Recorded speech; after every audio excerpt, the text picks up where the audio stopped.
Halo sahabat semua, sahabat usaha anak Kalimantan, jumpa lagi di channel usaha anak Kalimantan. Video kali ini saya akan membahas tentang budidaya ikan gurame dan ikan nila.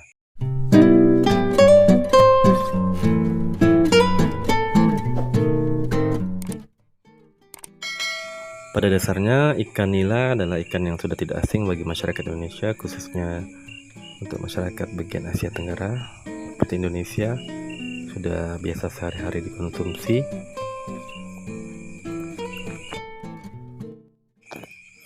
Namun berbeda dengan ikan gurame, ikan ini lebih cenderung sering kita dapati di warung makan atau restoran. Ikan ini lebih digemari karena rasanya yang lezat dan juga daging yang tebal. Dalam proses budidayanya, ikan ini termasuk mudah dibudidayakan, terutama dengan menggunakan media kolam tanah.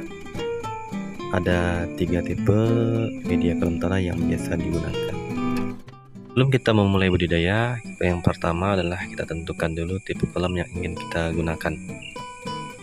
Dalam prosesnya ada 3 tipe kolam yang biasa digunakan oleh petani budidaya. Pertama adalah tipe kolam dengan dinding beton atau tembok.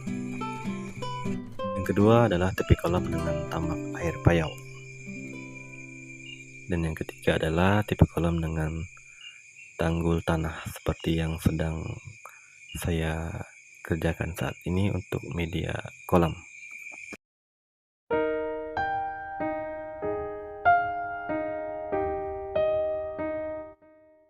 Pemilihan tipe kolam kita sesuaikan dengan kebutuhan yang ada atau tempat yang akan kita gunakan. Misalkan di daerah air payau, maka kita gunakan kolam air payau. Tapi jika digunakan di tempat saya atau kondisi tempat seperti saya gunakan kolam dengan dinding tanah atau tanggul tanah.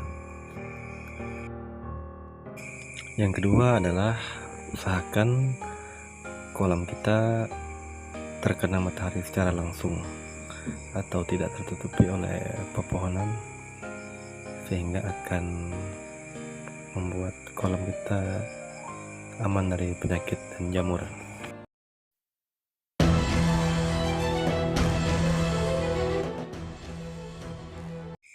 Alasan kenapa saya membudidayakan gurame dan nila adalah karena kedua ikan ini jenis pakannya mudah selain pelet, yaitu lumut-lumutan dan juga dedaunan seperti daun kates atau pepaya dan juga daun keladi serta daun ubi atau ketela.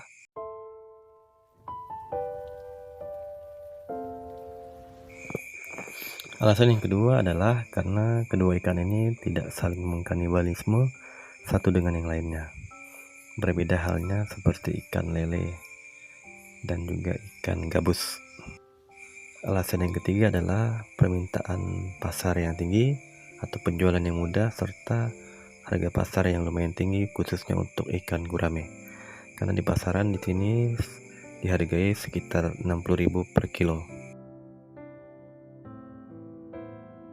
Alasan saya yang keempat adalah karena ikan ini mudah dibudidayakan, khususnya terutama buat petani pemula yang ingin membudidayakan ikan kolam air tanah. Karena dua jenis ikan ini tidak terlalu cerewet seperti ikan mas yang terlalu berpengaruh sama dengan kebutuhan udara dan juga perubahan air yang secara tiba-tiba. Berbeda dengan kedua ikan ini yang lebih tahan dari hal-hal seperti itu. Dalam persiapan kolam juga harus kita perhatikan beberapa unsur, di antaranya adanya saluran pembuangan untuk kolam. Hal ini bertujuan untuk mengatur ketinggian air apabila terlalu deras saat musim penghujan, sehingga bisa dibuang atau dikeluarkan. Kemudian saluran pipa air masuk yang bisa dikontrol jika air kurang. Setelah itu kadar pH tanah atau pH air.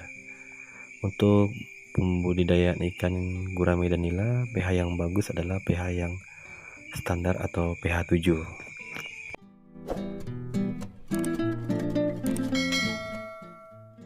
Untuk menstabilkan pH biasanya bisa kita gunakan kapur atau dolomit. Kemudian untuk menumbuhkan lumut-lumutan di daerah kolam biasanya kita gunakan pupuk kandang yang kita siramkan beberapa karung sebelum diisi air.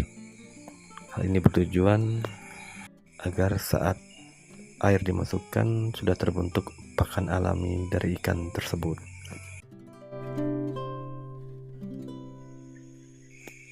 Proses persiapan bibit,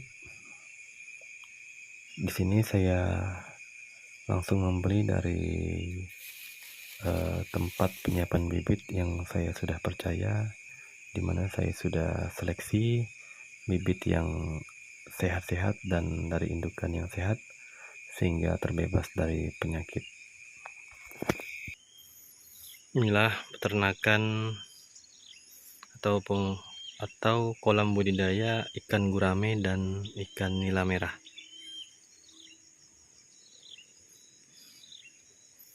Saya kasih jaring-jaring begini karena biar agak aman dari serangan hama burung bangau. Karena sebelum dikasih jaring begini, bangau merajalela. Tapi setelah dikasih begini, sudah aman.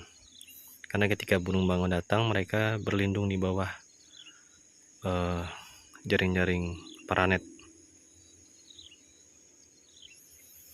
Ini kolam ukuran sekitar 15 meter, 15 kali 10.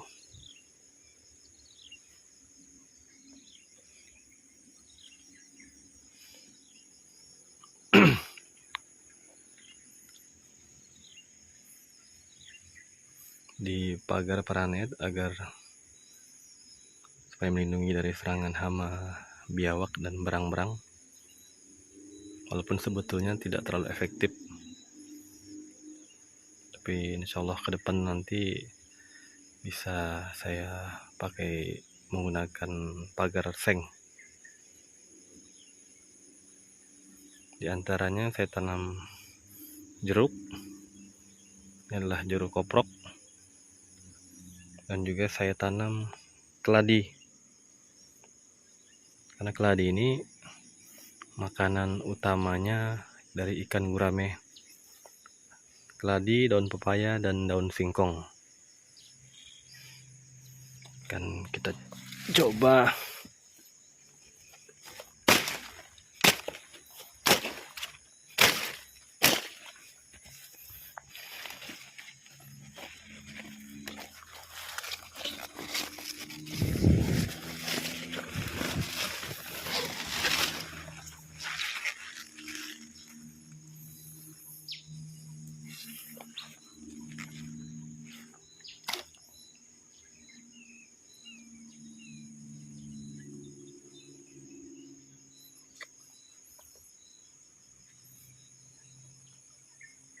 kalau menggunakan daun-daunan agak bertahan lama. Seperti teman-teman lihat itu sisa keladi yang saya berikan 3 hari lalu, sisa batangnya saja habis dimakan sama gurame. Tetap juga saya gunakan pelet.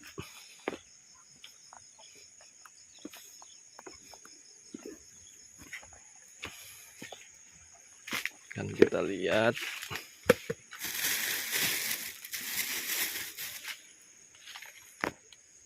karena ikan gurame dan nila ini termasuk pemakan tumbuh-tumbuhan sejenis lumut, dedaunan, jadi untuk budidayanya pakannya gampang.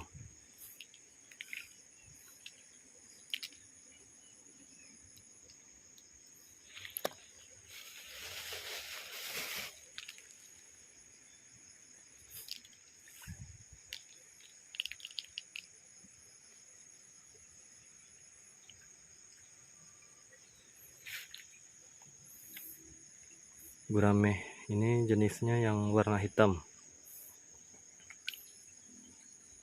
Kalau nama lengkapnya saya kurang tahu, tapi setahu saya gurame ada 2 jenis, ada yang berwarna merah dan berwarna hitam.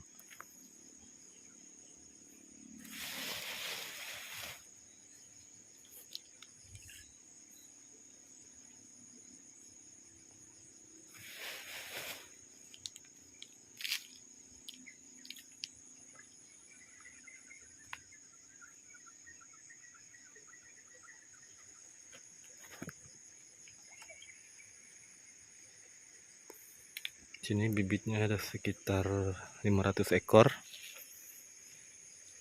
Ini kondisinya habis hujan. Tadi siang sudah dikasih makan, jadi ada sudah kayaknya sebagian di sana.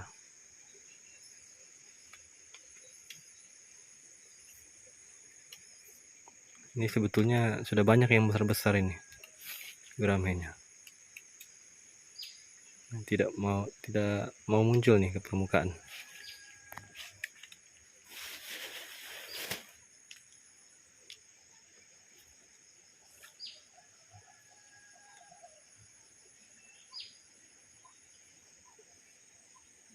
Nanti akan saya buatkan lagi videonya ketika mereka sudah besar-besar, karena enaknya budidaya gurame ini ukurannya bisa sangat besar, sampai 2-3 kilo per ekor, dan bisa sebesar telapak tangan.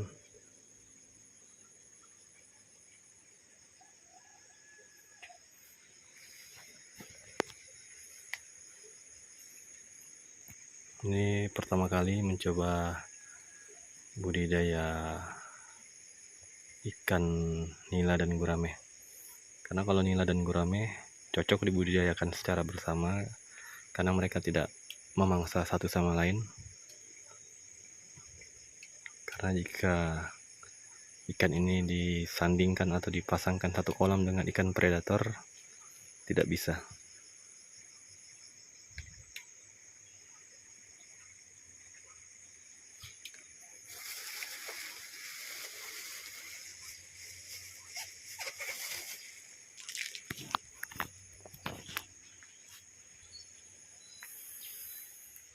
Ini bisa teman-teman lihat sisa batang dari keladi itu, nilanya nila merah.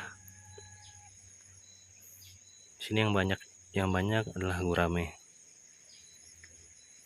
Sebenarnya pertama nilanya banyak, cuman dihantam pemangsa. Akhirnya saya kasih jaring-jaring begini. Alhamdulillah agak aman sudah. Ini ciri-ciri gurame. Kalau orang Kalimantan bilang mirip seperti sepat, padahal lain, karena dia memiliki kumis bagian kiri dan kanan.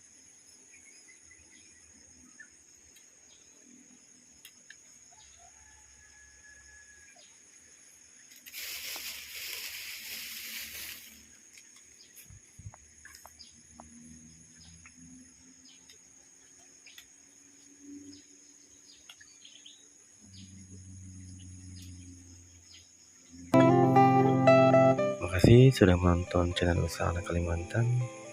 Jangan lupa subscribe, like, dan komen. Semoga bisa bermanfaat buat teman-teman semuanya yang ingin beternak dengan metode kolam.